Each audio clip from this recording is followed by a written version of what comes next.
Então, gente, vamos iniciar mais um curso aí, tá, gente? Concurso em Foco.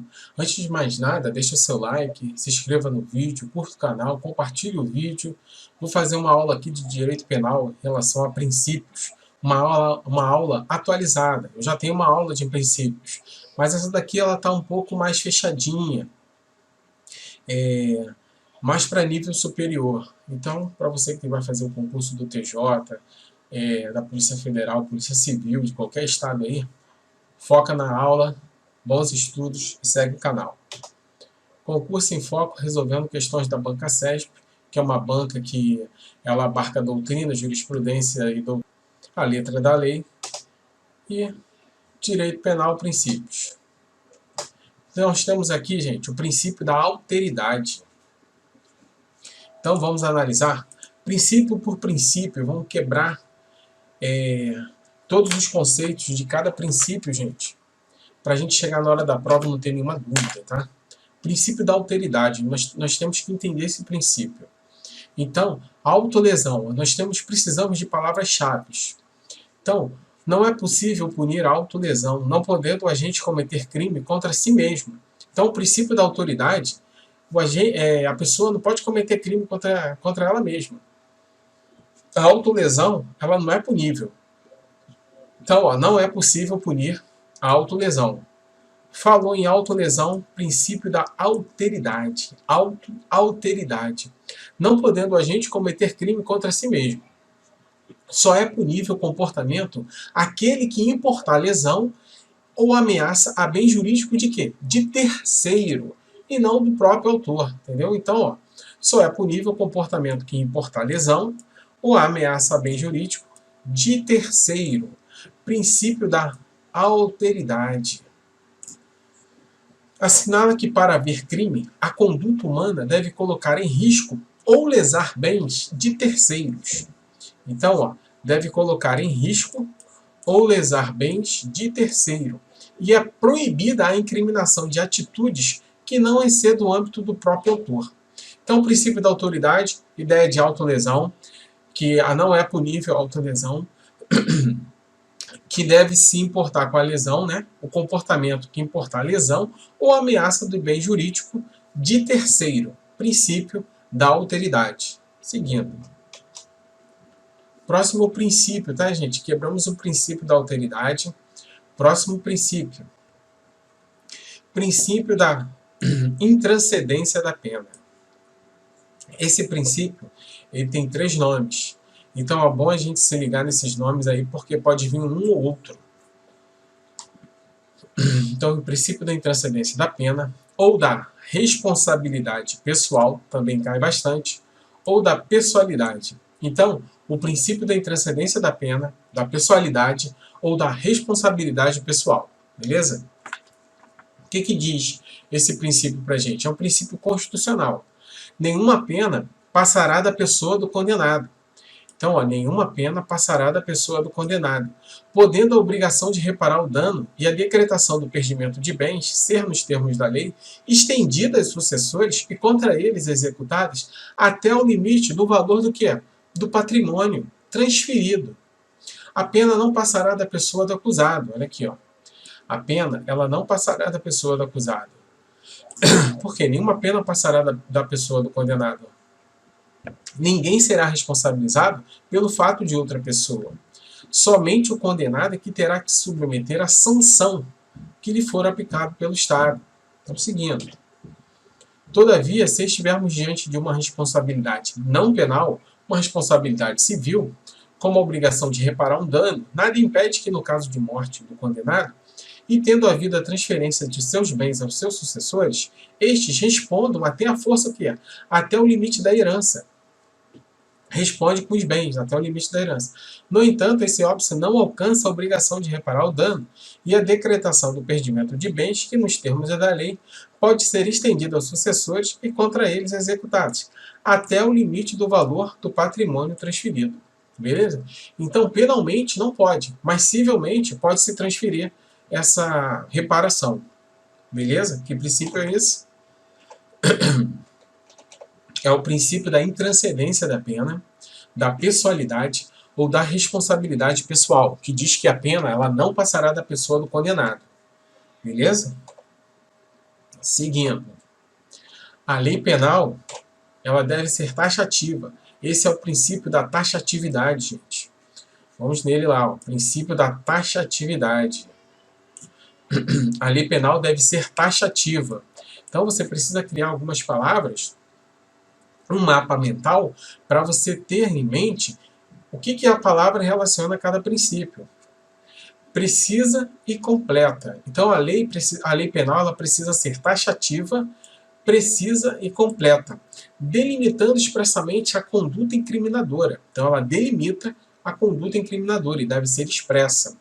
Exige uma precisão na tipificação dos delitos. Uma precisão na tipificação. Além da lei ser taxativa, precisa e completa, a precisão da tipificação dos delitos precisa estar ali também, ó, de acordo com a lei. Evitando a criação de preceitos vagos e imprecisos. Não basta existir uma lei que defina uma conduta como crime. A norma precisa ser clara, compreensível, permitindo a real situação da conduta punível. Então, a pessoa ela tem que ter ciência de que aquela conduta é punível.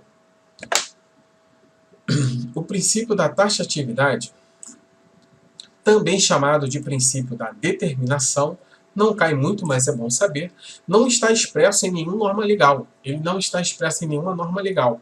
Trata-se de uma construção doutrinária. Esse princípio vem da doutrina, fundamentada no princípio da legalidade.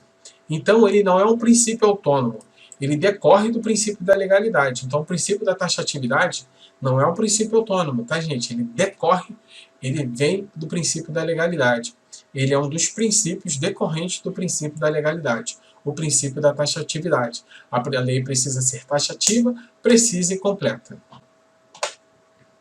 Tipo penal aberto. Então aqui a gente vai explicar o que é o tipo penal aberto e o tipo penal fechado, que lá para frente vai ser importante. Então, só para caso de conhecimento, tipo penal aberto.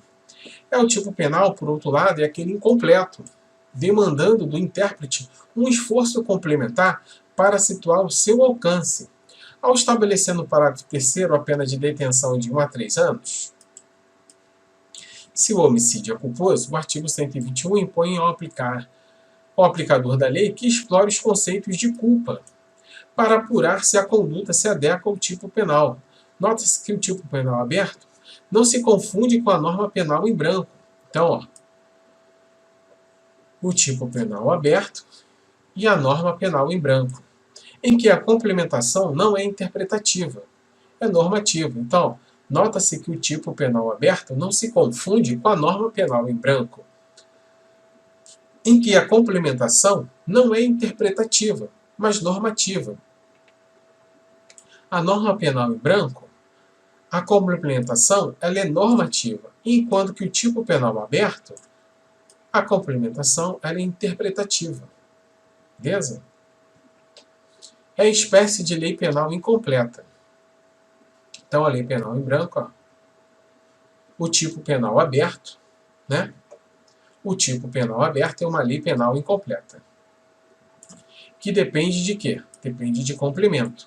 Valorativo, feito pelo intérprete da norma, geralmente pelo magistrado, em função de permissão legal. Exemplo, os tipos culposos, em que o legislador não prevê todas as possibilidades de comportamento negligente, cabendo ao juiz o quê? Na análise de cada caso concreto. No mesmo sentido está a identificação da prática de ato obsceno. O magistrado ele precisa valorar conforme o caso. Então, cada caso, o magistrado ele vê ali o comportamento negligente e vai valorando a pena. Beleza? Tipo penal fechado. Quando descreve por completo a conduta criminosa, sem a necessidade de que o intérprete busque elementos externos para encontrar o seu efetivo sentido. Dessa forma, ao descrever o ato de matar alguém, artigo 121 do Código Penal, esgota a descrição típica, porque dali se extrai todo o necessário para a subsunção da conduta. Então, o tipo penal fechado descreve por completo a conduta criminosa, sem a necessidade do intérprete busca elementos externos para encontrar o seu efetivo sentido. Então, ela está completa. Princípio da legalidade. Então, vamos fechar esse princípio da legalidade, que ele despenca em todos os concursos. O artigo 1º do Código Penal brasileiro nos diz o seguinte: não há crime, então, não há crime sem lei. Sem lei anterior. Então, para haver crime, precisa ter criado uma lei anterior. Uma lei formal, não material, tá, gente? Se liga nisso. Não há crime sem lei anterior que o defina. E também, ó, olha só, não há pena sem a prévia cominação legal. Se não tiver uma cominação legal daquela pena, não existe. Beleza? Então, não há crime sem lei anterior. E não há pena sem uma prévia cominação legal. Isso aí é o artigo 1º do Código Penal brasileiro, tem que estar cravado na tua veia e no teu coração. Princípio da reserva legal. Em razão do princípio da legalidade penal, a tipificação de conduta como crime deve ser feita por meio de lei em sentido formal. Olha só, a tipificação de conduta como crime deve ser feita por meio de lei em sentido formal. A tipificação da conduta como crime deve ser feita por meio de lei em sentido formal. Precisa ter uma formalidade, não se exigindo em regra a lei em sentido material. Então, a lei em sentido material, ela não precisa estar ali, basta sentido formal. As normas penais incriminadoras deverão ser impostas por leis em sentido formal, gente. Então, ó, se liga aí, em sentido formal, ou seja, por uma lei ordinária, de acordo com o princípio da reserva legal, precisa de uma formalidade. Ali o processo legislativo tem todo o trâmite para poder criar essa lei formal. Obediência às formas e aos procedimentos exigidos na criação da lei penal e na elaboração do seu conteúdo normativo. Seguindo. Princípio da bagatela própria. O crime, ele já nasce insignificante. Esse princípio aqui, gente, é um princípio muito grande. Nós vamos ver cada detalhe dele. Isso aqui despenca em qualquer concurso jurídico, policial. Se você não souber isso aqui, meu querido, um abraço. Princípio da bagatela ou da insignificância, bagatela própria. Já nasce insignificância, sem relevância penal. Furtar uma uva no hortifruti. Se vai lá, a pessoa furta uma uva no hortifruti, a conduta ela é formalmente punível, mas materialmente ela é atípica. Tipicamente ela é formal, está lá no código. 155, se eu não me engano, furto. Mas, por ser uma coisa de valor ínfimo, que não vai trazer lesão ao dono do hortifruti, é atipicamente material. Então, material é atípico. Tem tipicidade formal, pois está tipificado na lei, mas não existe a tipicidade material. Então, ó, a tipicidade formal é aquilo que está na lei, artigo 551, furto. Furtar alguma coisa ali é móvel. Então, furto, está lá, no 55. Mas não existe a tipicidade material. Vamos ver. Na bagatela imprópria, o fato não nasce irrelevante. Então, ó, temos a diferença na bagatela imprópria. Na bagatela imprópria, o fato ele não nasce irrelevante, não nasce insignificante, mas todas as suas circunstâncias posteriores supervenientes tornam a pena, neste caso, totalmente desnecessária. Então, seguindo, o princípio da bagatela, o fato ele é típico, ilícito e o agente é culpável. Então, o princípio da bagatela, o fato é típico, ilícito e o agente é culpável. No entanto, considera-se ilegítima a imposição de pena, por apresentar-se no caso concreto como uma sanção desnecessária e inoportuna, no caso da bagatela imprópria. Roxin. Esse é o cara, Roxin. Ele é que trouxe o princípio da insignificância para o direito penal.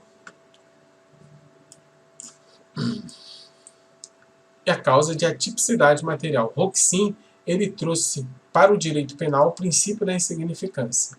Então, o Brasil adotou como conceito analítico de crime a teoria tripartite. O que é a teoria tripartite? O que é crime? Crime é fato típico, ilícito e culpável.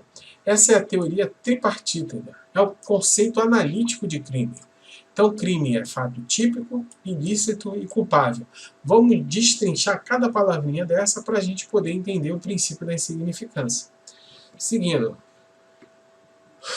Então, crime no conceito analítico, ele é fato típico, ilícito e culpável. Então, nós temos um fato típico as seguintes características. Nós temos a conduta. Para ter fato típico, precisa ter conduta, precisa ter um resultado, o nexo causal e a tipicidade. Então, a tipicidade é o que interessa para a gente. Então, na tipicidade, nós vamos destrinchá-la ela em material e formal. Então, para ver a tipicidade, nós precisamos da tipicidade material e a formal juntas. Se não tiver nenhuma das duas, não há tipicidade, logo não há crime. Beleza? Seguindo, formal, o fato se adequa à norma. Então, na formal, o fato se adequa à norma. Na material, é a efetiva lesão ou perigo. Então, na material, nós temos a efetiva lesão ou perigo ao bem jurídico. Então, efetiva lesão ou perigo ao bem jurídico. Aí vai lá a questão somente efetiva lesão. Meu querido, entrou somente orelhinha em pé. Entendeu? Uma palavrinha que deve ficar de orelhinha em pé. Então, é efetiva lesão ou perigo ao bem jurídico. Logo, para haver crime, precisamos ter as duas tipicidades, a formal e a material. Então, para haver crime, precisamos da tipicidade formal e material. Beleza, né? Pegou? Caso contrário, o fato será o quê? Caso não tenha nenhuma das duas, o fato será atípico. E o fato sendo atípico, não teremos crime. No 5.5, furto, tipicidade formal. Sujeito subtrai o veículo. Se adequa ao artigo 5.5, beleza. E a tipicidade material? Tipicidade material, se furtou um veículo, teve lesão ao patrimônio de alguém. Alguém sofreu essa lesão, perdeu o veículo. Lesão ao patrimônio de alguém. Se o sujeito subtrai uma caneta BIC, beleza. Subtraiu uma caneta BIC. Tem a tipicidade formal? Beleza, está lá no artigo 5.5. Furtar alguma coisa ali é móvel, está lá. Furtou a caneta BIC, se adequa à tipicidade formal. Mas não há tipicidade material, porque uma caneta BIC ela não vai fazer falta para aquele empresário, para aquele dono do armarinho, o dono do calunga, entre outros. Então não traz uma efetiva lesão ao bem jurídico ao dono do estabelecimento, por ser uma coisa ínfima e mínima. Beleza? O fato é atípico, por ausência de tipicidade material. Então não tem ausência, não tem a tipicidade material, que o torna típico, logo não há crime. A ausência de uma conduta humana, voluntária, por exemplo, exclui a tipicidade objetiva formal. A ausência de uma conduta. Então, para haver crime, precisa ter uma conduta humana voluntária. Não tendo essa conduta humana voluntária, exclui a tipicidade formal. Então, a ausência de conduta voluntária humana exclui a tipicidade objetiva formal, beleza? A bagatela própria ou insignificância é uma criação doutrinária ou jurisprudencial. A bagatela própria ou o princípio da insignificância. Quem trouxe? Esse cara aqui, ó, chamado de Roxin. Vai ficar meio que ruim. Esse cara trouxe o princípio da insignificância. Então, a bagatela própria, o princípio da insignificância, é uma criação doutrinária ou jurisprudencial. Seguindo. Logo, a natureza jurídica deste princípio é uma causa supralegal de exclusão da tipicidade material. Este princípio pode ser aplicado em qualquer fase do processo. Então, muito importante essa informação. O princípio da insignificância da bagatela própria pode ser aplicado em qualquer fase do processo penal. Em qualquer fase do processo penal. Até mesmo antes de iniciada uma investigação. Nós vamos ver aqui, dependendo do seu concurso, tem alguns casos, alguns doutrinadores que entendem que o delegado pode aplicar esse princípio. Beleza? Vamos ver aí. Se liga no canal que você vai se dar bem. Para saber se incide ou não o princípio da insignificância, nos crimes contra o patrimônio, deve-se analisar a capacidade econômica da vítima. O que vocês acham? Que para se aplicar ou não o princípio da insignificância, nós temos que analisar o patrimônio da vítima? Vamos analisar essa questão aí? A verificação da lesividade mínima da conduta apta a torná-la típica deve levar em consideração a importância do objeto material subtraído. Então, a verificação da lesividade mínima da conduta torna apta a torná-la típica. Deve levar em consideração a importância do objeto material subtraído, a condição econômica do sujeito passivo, da vítima, assim como as circunstâncias e o resultado do crime, a fim de se determinar subjetivamente se houver ou não relevante lesão ao bem jurídico tutelado, uma RESP daí do STJ. Ainda que não tenha valor econômico, mas pode ter significância, um valor sentimental para a vítima. Então, se tem um valor sentimental para a vítima, não cabe o princípio da insignificância, gente. Vamos lá. Logo, não se aplica o princípio da insignificância ou bagatela. Tendo valor econômico, não tendo valor econômico, mas tendo valor significante, um valor sentimental, não se aplica o princípio da insignificância. Mesmo esse objeto num valor ínfimo, por um valor pequeno, mas tem um valor sentimental muito grande. Então, logo, não se aplica o princípio da insignificância. Já o STF não reconheceu insignificante o furto do disco de ouro. O STF ele não reconheceu insignificante o furto do disco de ouro. Aqui é ouro, tá, gente? Tendo em vista que o prêmio artístico, apesar de não ser de ouro, era dotado de um valor inestimável para a vítima, um valor sentimental. Nessa hipótese, o STF levou em conta o valor da coisa subtraída para a vítima, a qual receber o prêmio após muito esforço para se destacar no meio artístico. Então temos o HC de Minas Gerais, que não reconheceu o princípio da insignificância em razão do disco de ouro, mesmo não sendo de ouro, por um valor ínfimo, mas tem um valor sentimental muito grande para aquele artista.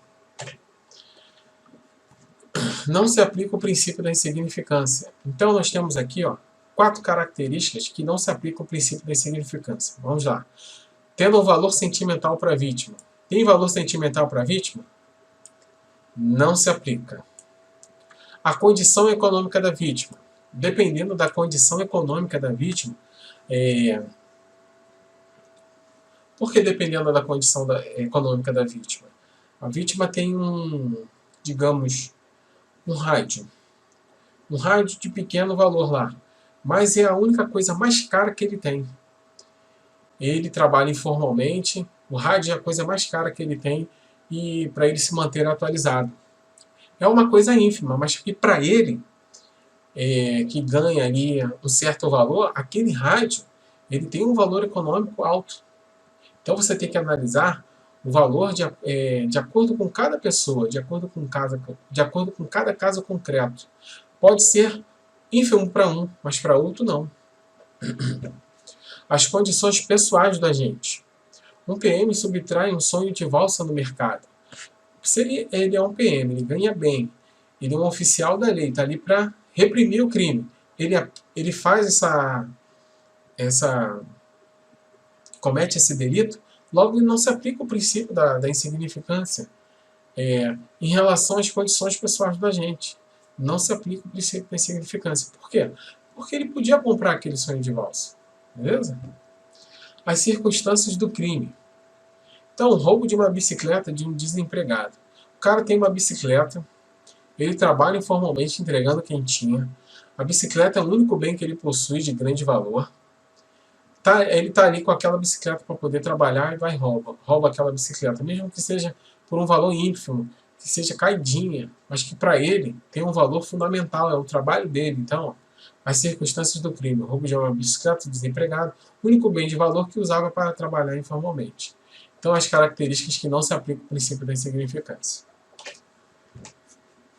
É possível aplicar o princípio da insignificância ao réu reincidente, portador de maus antecedentes, ou um criminoso habitual? O que vocês acham? Aquele cara que comete aqueles furtinhos, vai lá no mercado, pega uma coisinha, um biscoito, pega um suquinho, pega outro biscoito, pega um bombom. Habitualmente ele está cometendo esses pequenos delitos. Cabe o princípio da insignificância sempre que ele cometer esse delito? Vamos ver?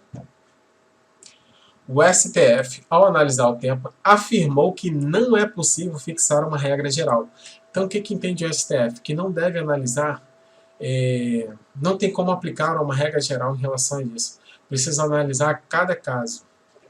A decisão sobre a incidência ou não do princípio da insignificância deve ser feita caso a caso. Então, mesmo sendo reincidente, é possível aplicar o princípio da insignificância, caso o réu seja reincidente ou já responda a outros inquéritos ou ações penais. Então, alguns tribunais, o STF e o STJ tem algumas distorção aí em relação a isso. Mas, em regra, sendo reincidente, é possível, olha a palavra, é possível aplicar o princípio da insignificância. Mesmo sendo reincidente, é possível aplicar o princípio da insignificância. É possível. Então, contudo, na maioria dos casos, tanto o STF quanto o STJ negam a aplicação do princípio da insignificância caso o réu seja reincidente ou já responda a outros inquéritos ou ações penais. Na maioria dos casos, eles não aplicam o princípio da insignificância. É possível a aplicação, mas a maioria dos casos não se aplica. Hipótese de não aplicação do princípio da insignificância. Ulisses, o que eu faço?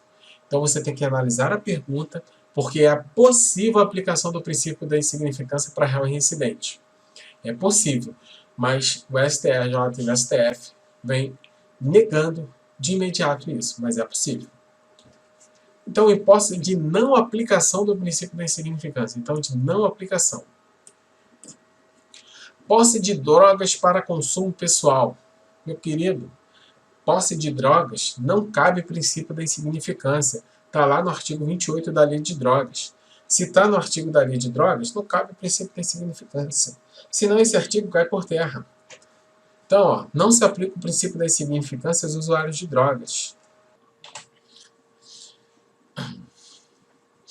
Então, nós temos agora o crime de perigo abstrato. A lei presume de forma absoluta o perigo ao bem jurídico, com a prática da conduta. Outro crime que não cabe ao princípio da insignificância, o crime de perigo abstrato. A lei presume de forma absoluta o perigo ao bem jurídico, com a prática da conduta. Praticou a conduta, perigo à saúde pública, já está presumido, não precisa provar nada. Então ele praticou aquela conduta reprovável, um abraço. Não importa se tem um pino ou uma caixa de pino, praticou o crime, então deve ser punido. Não cabe o princípio da insignificância por crime de perigo abstrato. Tráfico ilícito de drogas. O tráfico ilícito de drogas, ele não cabe no princípio da insignificância. Não admite o princípio da insignificância, não se aplica ao tráfico de drogas, visto se tratar de crime de perigo abstrato ou presumido, sendo, portanto, irrelevante a quantidade de drogas apreendidas. Temos um HC aí que pediu o princípio da insignificância e não coube. Bem jurídico de extrema relevância à saúde pública, perigosa para a sociedade. Faltam dos vetores para aplicar o princípio. A ausência de periculosidade social da ação. Nós vamos ver lá que o STF ele precisa dos 4 vetores para poder aplicar o princípio da insignificância. Tendo um só, um abraço, não se aplica o princípio. Esse aqui, falta um dos vetores, a ausência de periculosidade social da ação. Crimes contra a administração pública. Então, crimes contra a administração pública, o STJ já bateu o martelo. O STF é que fica naquela, vai, não vai, vai, não vai, então não vai. Vamos ver. O STF. Ex-prefeito, condenado pela prática do crime previsto no artigo 1º, inciso 2 do decreto 201, por ter utilizado máquinas, caminhões de propriedade da prefeitura para efetuar uma terraplanagem do terreno de sua residência. Brincadeira, né? Prefeito pilantra. Segundo o ministro Gilmar Mendes, do STF, Cabe o princípio da insignificância contra a administração pública. Cabe o princípio da insignificância contra a administração pública. Isso aqui, gente, foi um julgado assim, ó, de 1 em 1 milhão. Isso não acontece. Foi um julgado de 1 em 1 milhão. Isso não acontece. Mas, por não sei o que aconteceu aí, que o ministro deu o princípio da insignificância. Vamos lá.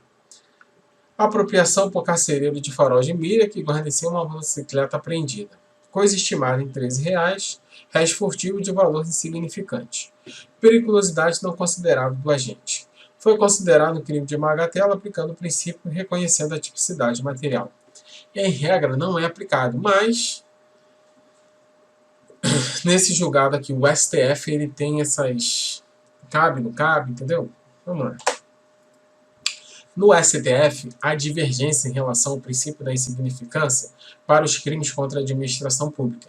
Já o STJ já bateu o martelo sobre o tema. Então vamos lá. STJ, o princípio da insignificância é inaplicável aos crimes cometidos contra a administração pública. E eu estou com o STJ. Ainda que o valor seja irrisório, porquanto a norma penal busca tutelar não somente o patrimônio, mas também a moral administrativa. Então, o que ele entendeu aqui? Que lesando a administração pública, você pega uma caneta, um papel da administração pública, você está lesando toda a sociedade que paga por aquilo. E não é só uma pessoa ou uma empresa, você está lesando a sociedade. Para o STJ, não é possível a aplicação do princípio da insignificância a prefeito, em razão mesmo da própria condição que ostenta, devendo pautar sua conduta à frente da municipalidade. Ou seja, ele deve dar exemplo, né? Se ele é o prefeito, ele representa a cidade. Ele é um espelho. Se ele faz esse M, outros vão fazer também, pô. Se o prefeito fez, eu também posso fazer. Então, pela ética e pela moral, não havendo espaço para qualquer desvio de conduta. Nós temos a súmula 599 do STJ, que o princípio da insignificância é inaplicável aos crimes contra a administração pública, crime funcional. 599 do STJ, o princípio da insignificância é inaplicável. Essa súmula aplica-se a todos os crimes contra a administração pública? Não. Ela não se aplica a todos os crimes contra a administração pública. Vamos ver o porquê?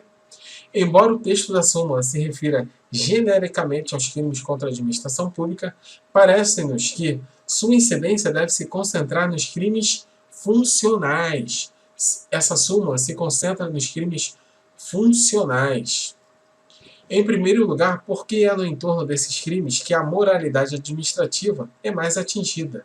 Em segundo lugar, porque há, ao menos, um crime contra a administração pública cometido por particular, em que tanto o STJ e o STF admitem a insignificância. Então, se o particular comete um crime contra a administração pública, é admitido o princípio da insignificância. Agora, no crime funcional contra a administração pública, não cabe o princípio da insignificância. No crime de descaminho, artigo 334 do CP, então, incide o princípio da insignificância aos crimes tributários federais e de descaminho, quando o delito tributário verificado não ultrapassar o limite de 20 mil. Olha aí, gente. É o famoso crime de colarinho branco, né? É aquele crime que o direito penal não é para rico, só é para pobre. Isso aí. Crime de descaminho. A teor do disposto do artigo 20 da Lei 10.522, ou seja, se não ultrapassar 20 mil, incide o princípio da insignificância. Olha aí. Brincadeira, né?